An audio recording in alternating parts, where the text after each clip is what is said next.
ರಾಜ್ಯದಲ್ಲಿ ವರ್ಷದಿಂದ ವರ್ಷಕ್ಕೆ ಸರ್ಕಾರಿ ಶಾಲೆಗಳ ಸಂಖ್ಯೆ ಕುಸಿತಾ ಇದೆ. ಖಾಸಗಿ ಶಾಲೆಗಳ ಮೇಲಿನ ಪೋಷಕರ ಒಲವು ಹಾಗೂ ರಾಜ್ಯ ಸರ್ಕಾರದ ನಿರ್ಲಕ್ಷ್ಯದಿಂದ ಸರ್ಕಾರಿ ಶಾಲೆಗಳು ಕಣ್ಮರೆಯಾಗ್ತಾ ಇವೆ. ಈ ಮಧ್ಯೆ ಶೈಕ್ಷಣಿಕ ವರ್ಷದ ಮಧ್ಯೆ ಗದಗದಲ್ಲಿ ಸರ್ಕಾರಿ ಶಾಲೆಯೊಂದನ್ನು ಮುಚ್ಚಲಾಗಿದ್ದು ವಿದ್ಯಾರ್ಥಿಗಳು ಅತಂತ್ರ ಸ್ಥಿತಿಗೆ ಸಿಲುಕಿದ್ದಾರೆ.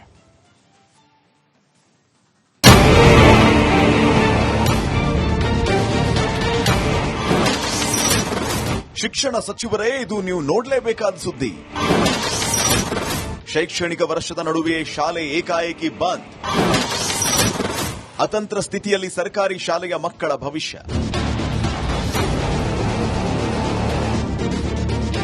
ಮಕ್ಕಳಿಂದ ತುಂಬ್ತಾ ಇರ್ತಾ ಇದ್ದ ಶಾಲಾ ಕೊಠಡಿಗಳಿಗೆ ಬೀಗ ಬಿದ್ದಿದೆ. ಮಕ್ಕಳು ಆಡಿ ನಲಿತಾ ಇದ್ದ ಮೈದಾನ ಖಾಲಿಯಾಗಿದೆ. ಸರ್ಕಾರಿ ಶಾಲೆಯನ್ನ ಏಕಾಏಕಿ ಬಂದ್ ಮಾಡಿದ ಅಧಿಕಾರಿಗಳ ವಿರುದ್ಧ ಪೋಷಕರು ಸಿಡಿದೆದ್ದಿದ್ದಾರೆ. ರಾಜ್ಯದಲ್ಲಿ ಒಂದೊಂದೇ ಸರ್ಕಾರಿ ಶಾಲೆಗಳಿಗೆ ಬೀಗ ಬೀಳ್ತಾ ಇದೆ. ಖಾಸಗಿ ಶಾಲೆಗಳ ಅಬ್ಬರ, ಸರ್ಕಾರಿ ಶಾಲೆಗಳ ಮೇಲಿನ ಪೋಷಕರ ಮನೋಭಾವ ಹಾಗೂ ಸರ್ಕಾರದ ನಿರ್ಲಕ್ಷ್ಯ ಧೋರಣೆಯಿಂದಾಗಿ ವರ್ಷದಿಂದ ವರ್ಷಕ್ಕೆ ಸರ್ಕಾರಿ ಶಾಲೆಗಳು ಕಣ್ಮರೆಯಾಗ್ತಾ ಇದೆ. ಈ ಮಧ್ಯೆ ಗದಗ ಜಿಲ್ಲೆಯ ಲಕ್ಷ್ಮೇಶ್ವರ ಪಟ್ಟಣದಲ್ಲಿ ಶೈಕ್ಷಣಿಕ ವರ್ಷದ ಮಧ್ಯೆಯೇ ಶಾಲೆಯನ್ನ ಮುಚ್ಚಲಾಗಿದ್ದು ಆಕ್ರೋಶ ಭುಗಿಲೆದ್ದಿದೆ. ಲಕ್ಷ್ಮೇಶ್ವರ ಪಟ್ಟಣದ ಕೆಂಚಲಾಪುರದಲ್ಲಿರುವ ಸರ್ಕಾರಿ ಶಾಲೆಗೆ ಏಕಾಏಕಿ ಬೀಗ ಹಾಕಲಾಗಿದೆ. ಕಳೆದ 4-5 ದಿನಗಳಿಂದ ಶಾಲೆಗೆ ಬೀಗ ಹಾಕಲಾಗಿದ್ದು ಮಕ್ಕಳಿಗೆ ಶಿಕ್ಷಕರು ಟಿಸಿ ಕೊಟ್ಟು ಬೇರೆ ಶಾಲೆಗೆ ಸೇರುವಂತೆ ಹೇಳಿದ್ದಾರಂತೆ. ಶೈಕ್ಷಣಿಕ ವರ್ಷದ ನಡುವೆಯೇ ಶಾಲೆ ಮುಚ್ಚಲಾಗಿದ್ದು ಪೋಷಕರ ಗಮನಕ್ಕೆ ತಾರದೆ ಶಾಲೆ ಬಂದ್ ಮಾಡಿರುವುದು ಅಧಿಕಾರಿಗಳ ಕ್ರಮದ ವಿರುದ್ಧ ಗ್ರಾಮಸ್ಥರು ಹಾಗೂ ಪೋಷಕರು ಸಿಡಿದೇಳುವಂತೆ ಮಾಡಿದೆ. ನೋಡ್ರಿ ಸರ, 3ನೇ ವಾರ್ಡ್ ಒಳಗ ನಮ್ಗ ಸ್ಕೂಲ್ ಅವಶ್ಯಕತೆ ಐತ್ರಿ. ಯಾಕಂದ್ರ ಬೇರೆ ದೂರ್ಲಿಂತ್ರ ಬಜಾರ್ದಾಗ ಬೇರೆ ಕಡೆ ಸ್ಕೂಲ್ಗೆ ನಮ್ಗೆ ಕಳ್ಸಾಕ ಆಗಲ್ರಿ. ಯಾಕಂದ್ರ ಅಲ್ಲಿ ಸ್ಕೂಲ್ ಕಳ್ಸ್ಬೇಕಂತಂದ್ರ ನಮ್ಮ ಎಲ್ಲ ಮತ್ತೆ ರೈತಗಳು ಎಲ್ಲ ಹೊಲಕ್ಕೆ ಹೋಗೋದ್ ಬಿಡ್ಬೇಕ್ರಿ.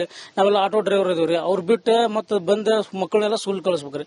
ಇದು ಇಲ್ಲೇ ಬಾಜುಕ ವಾರ್ಡ್ ಒಳಗ ಇತ್ತಂತಂದ್ರ ನಮ್ಮ ಮಕ್ಕಳಿಗೆ ಇಲ್ಲಿ ಸ್ಕೂಲ್ ಕಳ್ಸಕ ನಮ್ಗ ಅನುಕೂಲ ಐತ್ರಿ. ಇದು ಏನ್ರಿ ಹೆಂಗಿದ್ರು ಎಲ್ಲಿ ಹೋದ್ರು ಮಕ್ಕಳಿಗೆ ಸ್ಕೂಲ್ ಒಳಗೆ ಕಳ್ಸದ್ರಿ.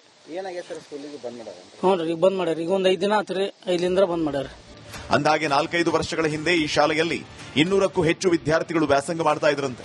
ಆದರೆ ಇತ್ತೀಚೆಗೆ ಶಿಕ್ಷಕರಿಲ್ಲದ ಕಾರಣ ವಿದ್ಯಾರ್ಥಿಗಳ ಸಂಖ್ಯೆ 11ಕ್ಕಿಳಿದಿತ್ತು. ಶಿಕ್ಷಕರ ಸಂಖ್ಯೆ ಹೆಚ್ಚಿಸಿ ಸರ್ಕಾರಿ ಶಾಲೆ ಉಳಿಸಬೇಕಾದ ಅಧಿಕಾರಿಗಳು ಯಾವುದೇ ಸೂಚನೆ ನೀಡದೆ ಕಲಿಕಾ ವರ್ಷದ ಅರ್ಧದಲ್ಲೇ ಶಾಲೆಗೆ ಬೀಗ ಜಡಿದಿದ್ದಾರೆ. ಅಧಿಕಾರಿಗಳ ನಡೆಯಿಂದ ಸರ್ಕಾರಿ ಶಾಲೆ ಮಕ್ಕಳ ಭವಿಷ್ಯ ಅತಂತ್ರ ಸ್ಥಿತಿಗೆ ತಲುಪಿದೆ. ಇನ್ನಾದರೂ ಗದಗ ಜಿಲ್ಲಾಡಳಿತ ಹಾಗೂ ಶಿಕ್ಷಣ ಇಲಾಖೆ ಕೂಡಲೇ ಎಚ್ಚೆತ್ತು ಸರ್ಕಾರಿ ಶಾಲೆ ಪುನರ್ ಆರಂಭಿಸಬೇಕಿದೆ. ಇಲ್ಲವಾದರೆ ಉಗ್ರ ಹೋರಾಟ ಕೈಗೊಳ್ಳಲಾಗಿ ಗ್ರಾಮಸ್ಥರು, ಪೋಷಕರು ಎಚ್ಚರಿಕೆ ಕೊಟ್ಟಿದ್ದಾರೆ.